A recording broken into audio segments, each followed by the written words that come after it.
a long, long time. I feel good now. Yes, I do. I feel good now. For the first time in such a long time, I feel good now. Yes, I do.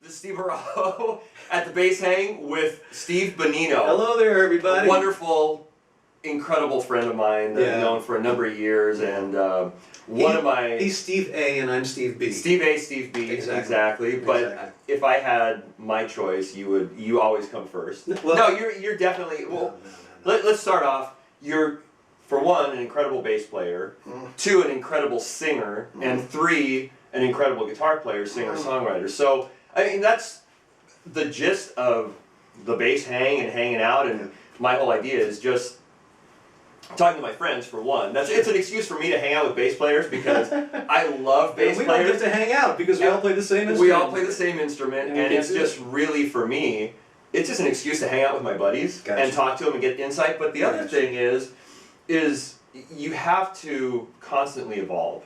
Yes. And you have to reinvent yourself, and you have to be multifaceted. You can't just be a bass player. I mean, can you expand on any of that, or your ideas? Well, I've never been one thing.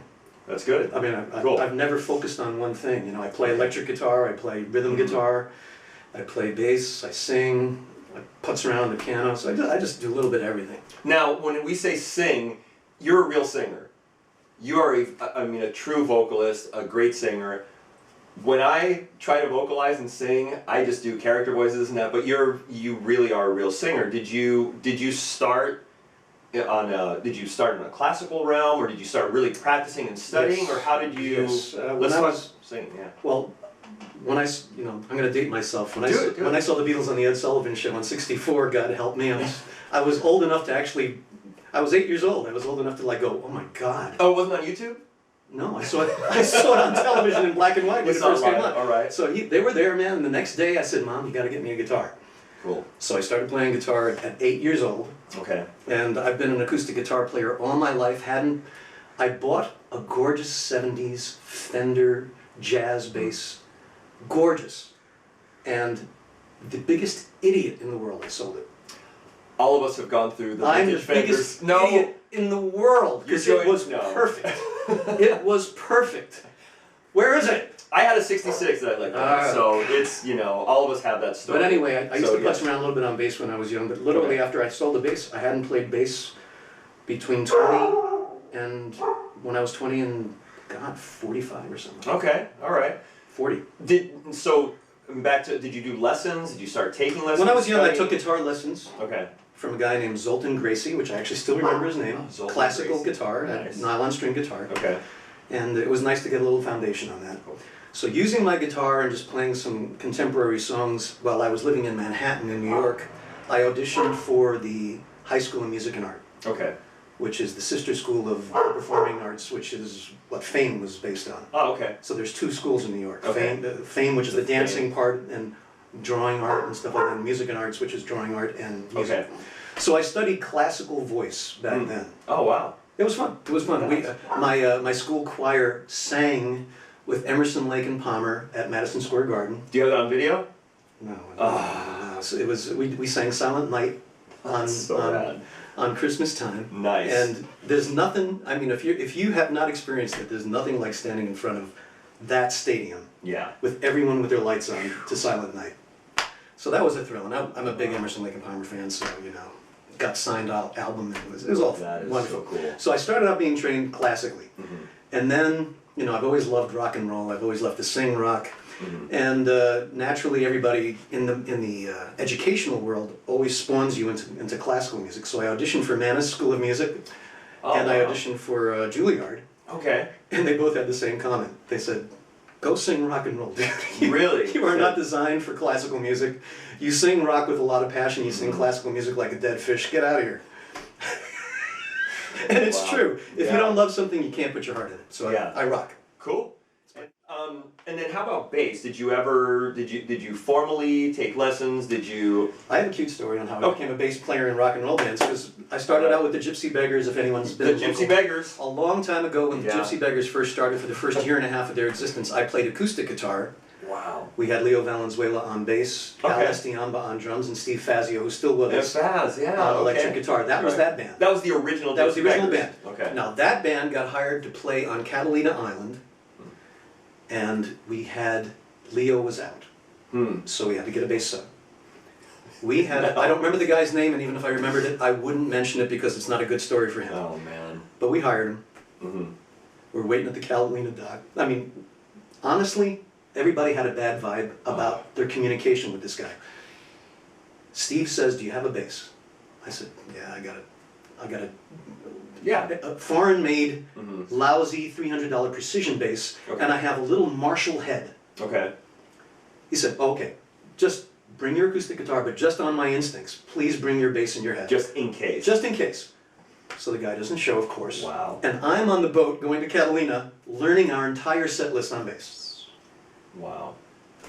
Suffice it to say, we almost got fired that night. Really? Oh, Literally, it was literally, we Oh, called man. Leo, and we actually had, he was playing another gig in town, and he Okay. subbed out his second night and had to come out to Catalina the next day, or else we would have lost our job. Really? I was so bad. Oh. Well, I mean, if you don't play bass for 20 years and you don't really Yeah. know what you're doing on it, and And you're learning the entire set list, And you're singing too. of course. Okay. So I mean, speaking of let's talk about the tough aspects of that, of being thrown into the fire. Was it the performance of just playing bass, or was it actually, because you sing a ton, Yes. was it the singing and playing that kind of put a halt, or was it everything, combined? Everything. Well, first of all, I'm sure anyone who sings and plays bass at the same time, especially on a difficulty factor of, let's say, Rush, Yeah, yeah. you can't concentrate on both at the same time. You have to forget one. Got it. Now, Put it on it's automatic better if you play. forget both. I mean, if you Yeah. get, but if you only have to concentrate on one, you can do it. But if you have to concentrate on what note am I going to play, how do I use my fingers for the first time in my life, Yeah. and what are the words to the song, and how am I going to? Oh, it's just too much. So at least have a proficiency in one, so you can. This is have my that- suggestion. What I Yeah. found, when I worked on Rush tunes, is that I have to get the bass part down so that I don't think at all. It's Okay. completely second nature. Because hitting those notes is so hard, I have to focus on breathing, correct placement of my throat and all that stuff, putting it in the back of my throat. Wow. And if I don't focus on the singing part, Then it's going to rip my throat apart. okay. If you've never been thrown into the fire like that, your adrenaline, if you're bored with playing gigs, that's an adrenaline rush like second to none. But, I mean, you have to, but that's a part of learning. It is, Being well, thrown into the fire, you Yeah. have to, because for what, I mean, I don't like being the guy that almost got a band fired. no. But then again, In retrospect. in retrospect, because of the fact that I did put myself in the fire, we at least were able to sort of keep our gig. Yeah. I mean, if we had no bass player, we wouldn't have been able to do it, so. True, and I think you build up an immunity, not an immunity, but being thrown into the fire helps you to understand and maybe cope with those nerves when you are thrown into something that's like, oh man, this is so over my head. I don't know. Do you? I still get those. You still get them? sometimes. I still do get those too. sometimes. I still get, thank God, because I love that. Yeah, yeah. Sometimes I walk into a club when there's 12 people and I wish I had that fire. Mm. It's just, I know it's going to be one of those nights where no Where matter you're what I phoning play, it in, basically. well, kind I of, don't or, want to phone it in, but it's, I'm not perfect in that performing thing, which I have to keep aspiring to, which is to put on the greatest performance in front of a dead crowd. Yeah, yeah. It's hard. It's very hard. I feed off the crowd. I feed off the crowd too much. I need to learn more how to generate Okay. my own thing. So you brought over. You like moduluses, moduli. I am. First of all, I grew up without a father. Okay. Just a little psychology on this. Okay. I grew up in Manhattan without a father. Hmm. Just to let you know a little history about growing up in Manhattan without a father, you get none of the man skills whatsoever. Wow. Because there are no, when you go to school, you don't have any repair things. Nobody does shop. You don't have a tool. Oh. I never okay. had I had a screwdriver to put things in the wall. That's it. So you don't know how to work with wood, Okay. with machines like this. Mm-hmm. So part of the reason that I'm in love with modulus basses is because I don't even trust myself to do the truss rod adjustments. Okay. and modulus necks never move. The graphite. They're graphite.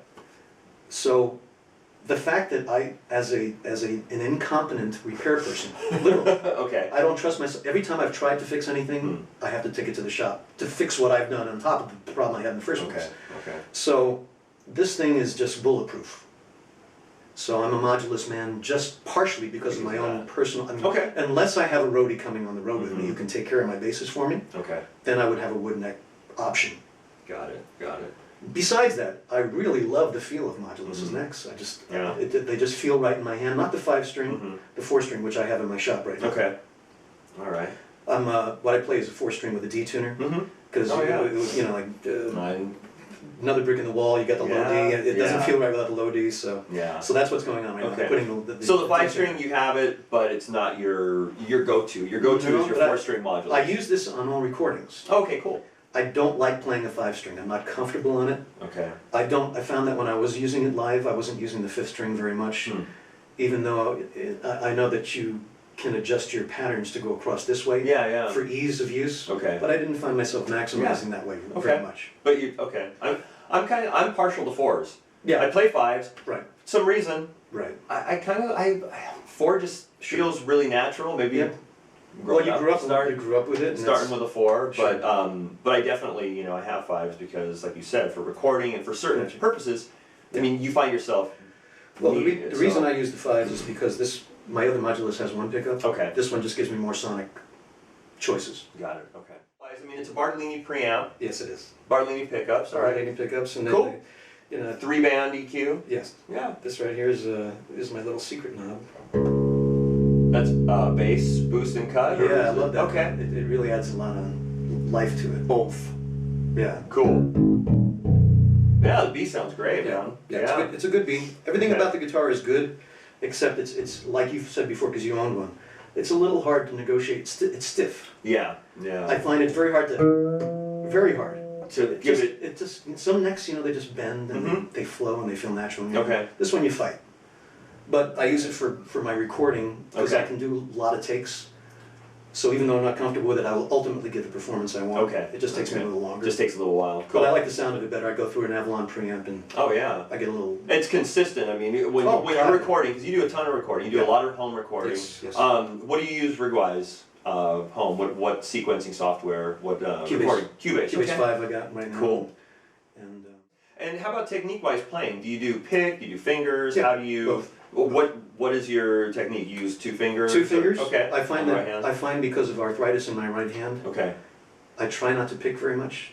There's something about the grip of the pick. Holding it. I have a real arthritic area right here. Okay. So the gripping part of the finger hurts. It's so much more comfortable for me to do this. Okay. So I play pick as little as I can. But when I do something like, Okay. I find that particular speed when I do this, Mm-hmm. it doesn't sound rock and roll as much. As the. It just feels, it's a picking kind of bass part. So Yeah, if the bass part's going to suffer Mm-hmm. as a result of not having a pick, I will pick. Okay. If the if the bass part is played by a picker, Mm-hmm. and I can make it sound good with my fingers, just because of my physical issue, Okay. I use my fingers. Okay. And then left hand, do you do any particular one finger per fret, couple of fingers, or how do you like? Well, you were teaching me to stretch out more than I. Yeah, but normally what you normally do is I'm really a first position player. cool. Okay. Partially because I sing so much. Yeah. It's just I just find it easier for me to not move much on my bass hand. Kind of put that on automatic. I and concentrate. I make sure the bass part functions. If I get the vocal down, that it's comfortable, and I get the bass part functioning, then I might go back and revisit the tune and add a little color. Okay. Because most bass players on records play a little more busily and a little more passing tonish than I do, Okay. which I love. Yeah. Yeah. But I find that the song gets done and executed and sounds great, especially when you have 2 guitar players that are busy like my 2 guys. Yeah. They cover up They're the sound great. spectrum. Yeah. They're Exactly. fantastic. It's nice. Yeah. They don't need me to be Jaco Pastorius. They need me to be. They keep telling me, stay here. Yeah. Give me yeah. low E as much as you can. Which is great. I want you Yeah. on the bottom, Yeah. simple, give me space. That's both of they want me to be in that world, which Cool. I completely respect, and I gotta get out of their way. Yeah. Yeah. So I tend to play a little simpler bass parts than even the records are. Okay. And I tend to play mostly in first position where I don't have to look at my bass at all. Cool. You have a CD coming out. Peace Rocks. Peace Rocks. 2011. The only thing that's still on the agenda to do is final mixes and mastering. So, any young musicians out there, man, God bless you for carrying the torch. There you Just go. keep doing it because music is. I'm 53 years old and I feel like a kid. So just keep playing music because it keeps you young and it keeps you happy. There you go. There's only lonely when we don't live as one, and one thing only can keep us from the underlying darkness that sometimes blocks the sun. I hope I live to see the day when we can live together. I hope I live to see the day when peace and love are home.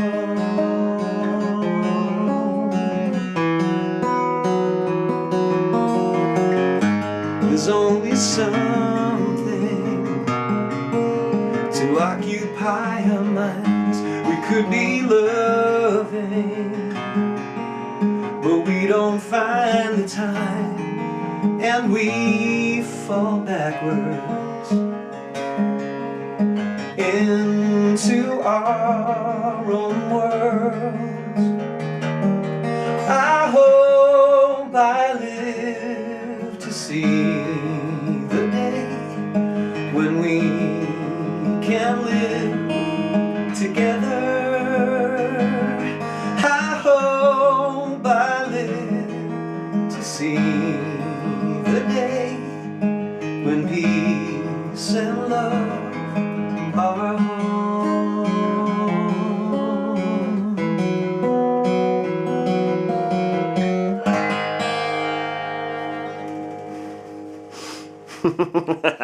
Nice.